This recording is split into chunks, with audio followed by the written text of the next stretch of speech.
함께 기도하겠습니다. 사랑의 아버지 하나님, 감사합니다. 목요일을 맞이한 우리 성도들, 오늘도 주님 바라보며 예배하게 하시니 감사합니다. 예배하는 자를 기뻐하시는 주님, 주님 앞에 예배하는 이 시간, 우리의 마음에도 주님의 기쁨이 임하게 도와주시고, 그 기쁨 가지고 힘겹고 또 어려운 모든 삶의 문제들을 지혜롭게 풀며 승리할 수 있도록 우리의 모든 삶 속에 함께하여 주옵소서. 예수님의 이름으로 기도드립니다. 아멘. 우리 찬송가 35장 찬양하시겠습니다.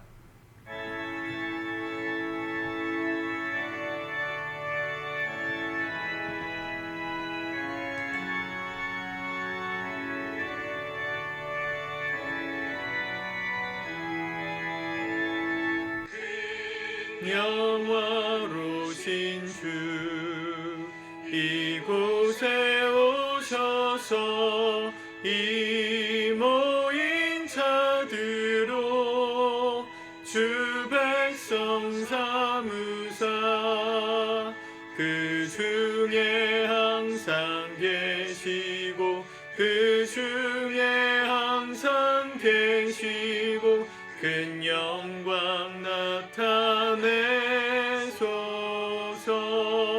이 백성 기도와 또 예물 드림이 양내와 같으니 곧 받으옵소서.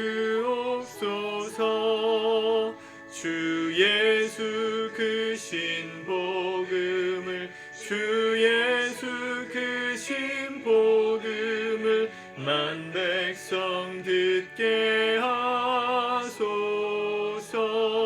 또 우리 자손들 다 주를 기리고 저 성전 돌같이 기나게 하소서. 주 구원하신 능력을 주 구원하신 능력을 늘 끝날까지 주소서.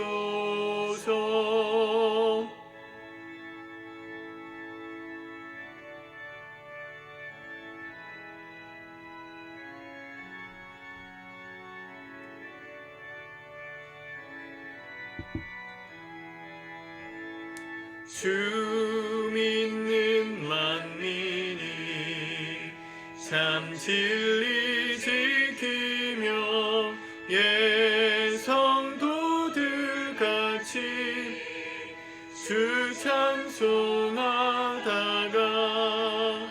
저 전국 보좌 앞에서 저 전국 보좌 앞에서 늘 찬송하게 하소서. 아멘. 아멘. 오늘 하나님 말씀은 요한계시록 16장 1절에서 11절까지의 말씀입니다. 먼저 읽고 묵상하겠습니다. 16장. 또 내가 들으니 성전에서 큰 음성이 나서 일곱 천사에게 말하되 너희는 가서 하나님의 진노의 일곱 대접을 땅에 쏟아라 하더라. 첫째 천사가 가서 그 대접을 땅에 쏟음에 짐승의 표를 받은 사람들과 그 우상에게 경배하는 자들에게 악하고 독한 종기가 나더라. 둘째 천사가 그 대접을 바다에 쏟음에 바다가 곧 죽은 자의 피같이 되니 바다 가운데 모든 생물이 죽더라. 셋째 천사가 그 대접을 강과 물 근원에 쏟음에 피가 되더라. 내가 들으니 물을 차지한 천사가 이르되 전에도 계셨고 지금도 계신 거룩하신 이여 이렇게 심판하시니 의로우시도다. 그들이 성도들과 선지자들의 피를 흘렸으므로 그들에게 피를 마시게 하신 것이 합당하니이다 하더라. 또 내가 들으니 제단이 말하기를 그러하다. 주 하나님 곧 전능하신 이시여 심판하시는 것이 참되시고 의로우시도다 하더라. 넷째 천사가 그 대접을 해에 쏟음에 해가 권세를 받아 불로 사람들을 태우니 사람들이 크게 태움에 태워진지라. 이 재앙들을 행하는 권세를 가지신 하나님의 이름을 비방하며 또 회개하지 아니하고 주께 영광을 돌리지 아니하더라. 또 다섯째 천사가 그 대접을 짐승의 왕좌에 쏟으니 그 나라가 곧 어두워지며 사람들이 아파서 자기 혀를 깨물고 아픈 것과 종기로 말미암아 하늘의 하나님을 비방하고 그들의 행위를 회개하지 아니하더라. 아멘. 일곱 가지의 대접 심판이 쏟아지기 시작합니다. 하나님의 진노의 그릇에 인간들의 죄악과 또 악함이 가득 찬 그 순간 오래 참으시던 하나님이 마지막 심판의 대접을 쏟으십니다.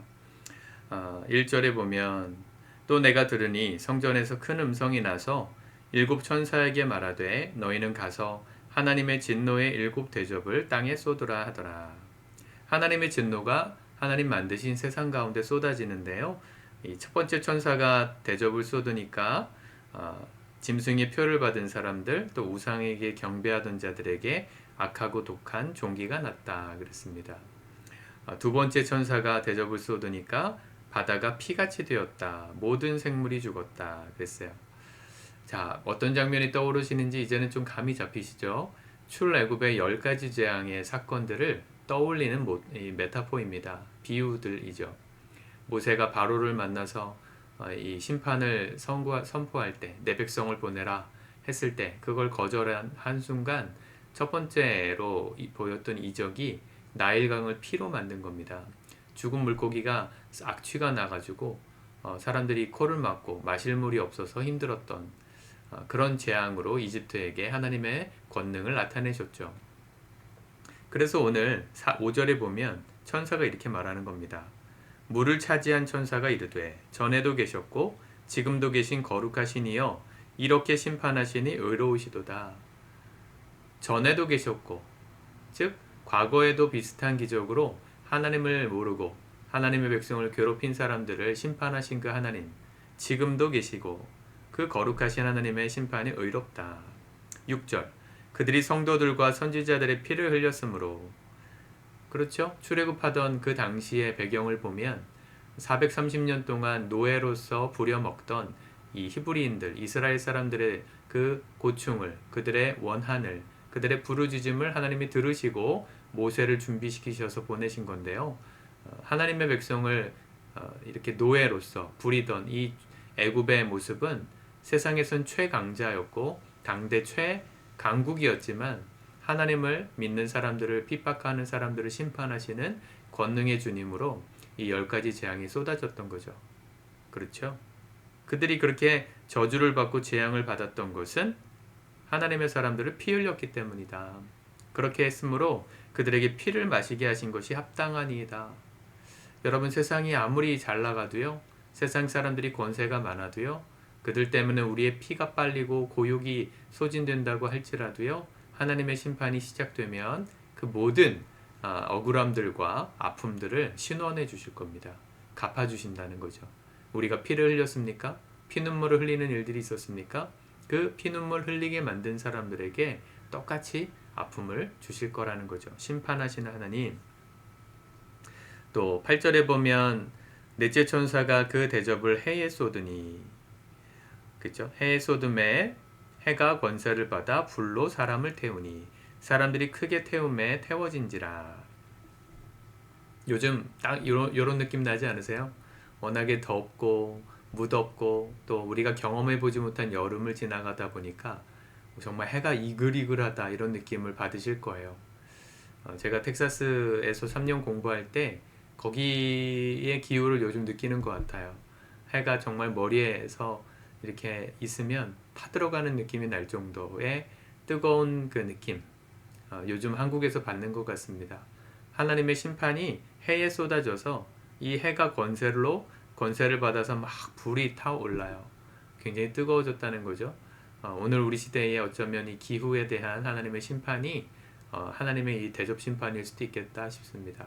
어느 때나 기후로 인한 자연재앙이 있었지만 지금만큼 커다랗지도 또 충격적이지도 않았던 것 같아요. 우리가 귀가 있는 자는 깨닫고 하나님의 심판이 벌써 네 번째 천사까지 왔구나 생각하실 수 있는 눈이 열렸으면 좋겠습니다. 안타까운 것은 그렇게 세상이 심판받고 있는 걸 눈으로 몸으로 체험하면서도 사람들의 반응은 한결같이 돌아오지 않는 것이었어요.